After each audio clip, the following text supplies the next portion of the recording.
الو روزم، یه بارم که شده تلفن رو برداری و صداتو بشنوم.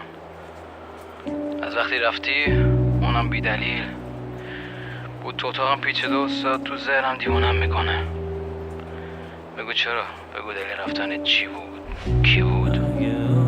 البته گفتم بری میمیرم، این آخرین تماس. ولی اگه آدم بودی این داستان پایان نمیرسید. آره، اگه آدم بودی میفهمیدی دوست دارم من. اگه آدم بودی میمردم واسه قطعا من. اگه آدم بودی نمیرفتی تو از پیشم. اگه آدم بودی نمیموندم تنها امشب.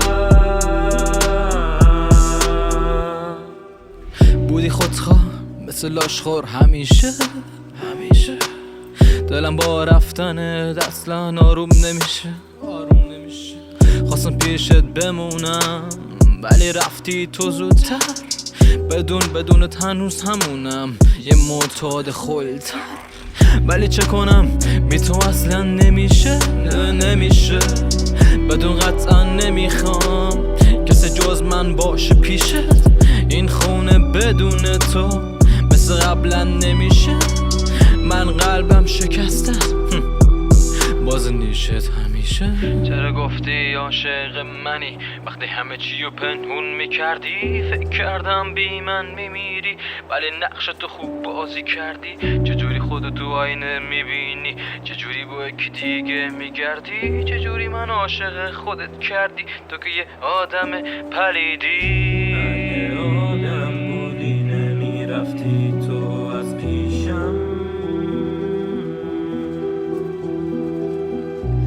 اگه آدم بودی نمیموندم تنها امشب. لب و خندون ولی دلا چی، روزا که میگذرن حالا بهم بگو شبا چی. روزا تنهایی، شبا تو بغل داداشی که اونم واسه پول و عشق و حال باهاشی. گذشت و رفت روزامون مثل ابرای تیره، هدر رفتیم آره چند سال دیگه میره. مثل باد هر کی شدی تو چشماش خیره، فهمید دوست داری نفس براش میره. کلا از سیر ثانیه میکنه 5 سال پیره. شدی گل پونه شدش ماره توی آستینه. دینم سرنوشت ما طول تاریخش دایی خوب باشی حسنی قلب تاریکه. توی اتاقت بوی الکل و گانجیه، ما نبردیم برندمونم ساقیه. عشق دروغ آرامش باشه کافیه، آرامشمونم لاینا سفید روی پارتیشن. با همه گرم گرفتی من باهات سرتر شدم و با همه لاس صدی و من تو مرگم غرق‌تر شدم. بازیچه یه شهر شدی و باعثشم هستی خودت و من از درد پر شدم چون فکر کردم آدمی خله. اگه آدم